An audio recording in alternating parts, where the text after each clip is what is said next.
sobrang miss na po namin siya.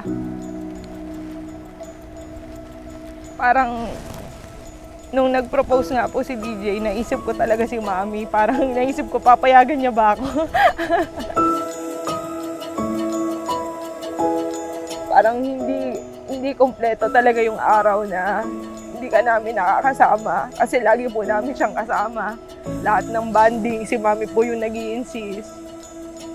Kaya po nung nag-propose si DJ, una ko pong binili etong bouquet charm na po to para po at least paano, kasama ko si Mami today.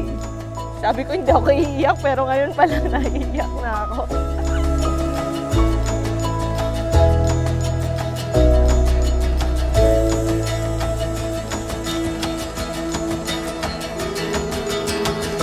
Nagkakilala kami sa internship nung sa Sydenham, sa DASMA, kasi nag-i-intern ako dati doon. Sa work ko po sa DASMA. Tapos, intern po siya sa kabilang department. Parang naisip ko lang na parang siya na yun. Tapos po, naglalagay na ng mga kung ano-ano sa table ko. Letters, mga chocolates. Pag may sakit ako, may papruta.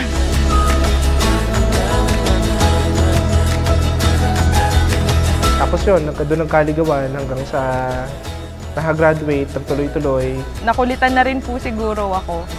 So, sinagot ko na po. Sinagot ko po siya nung birthday niya kasi doon din siya nagtanong.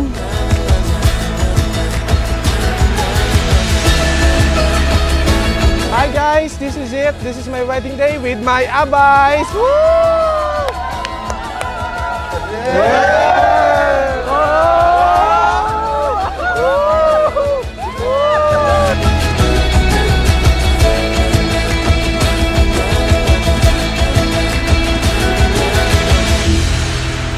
Siguro marami po siyang qualities na sa 8 years namin na-amaze ako kung bakit sobrang best siya talaga. Tapos sobrang mapagmahal niya po sa family. Tapos pati po yung family ko, naiintindihan niya. Siya po yung first talaga na guy na pinakilala ko sa family ko. Parang kasi siya, may something sa kanya na special na nakaka-attract ba? Like, yung hirap na explain eh. Basta pag nakita mo siya, yung parang buo na talaga yung araw mo. Yung parang ganun.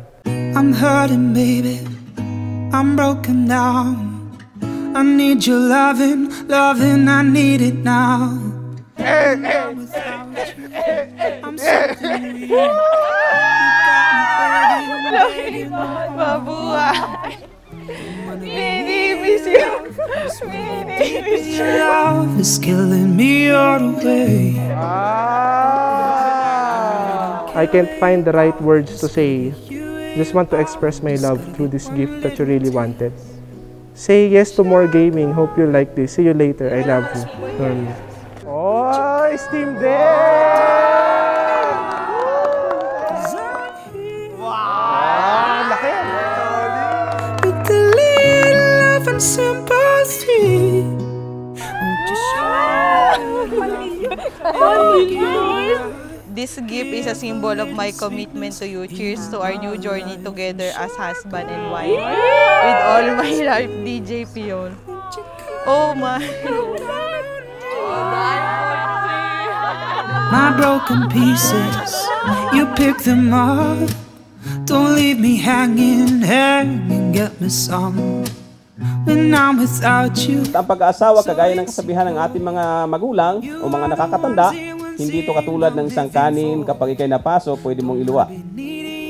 Ibig sabihin, ang pag-aasawa ay lifetime commitment. DJ, tinatanggap mo ba si Normelyn na maging tunay mong asawa sa buong pag-ibig at karangalan, sa buong tungkulin at paglilingkod, sa buong panampalataya at pag-iliw upang mabuhay na kasama niya at mahalin siya alinsunod sa utos ng Diyos sa banal na tali ng matrimonyo? Opo. Normelyn, tinatanggap mo ba si DJ na maging tunay mong asawa sa buong pag-ibig at karangalan, sa buong tungkulin at paglilingkod, sa buong pananampalataya at pag-iliw, upang mabuhay na kasama niya at mahalin siya alinsunod sa utos ng Diyos sa banal na tali ng matrimonyo? Yes po. Won't you show me good loving, make it alright, give a little sweetness in my life and sugar, yes please, won't you come and put it down on me. Sa sasamahin kayo ng Diyos sa isang pamilya na maging masaya kapag nakasintro sa kalooban ng Diyos ang inyong pagsasama.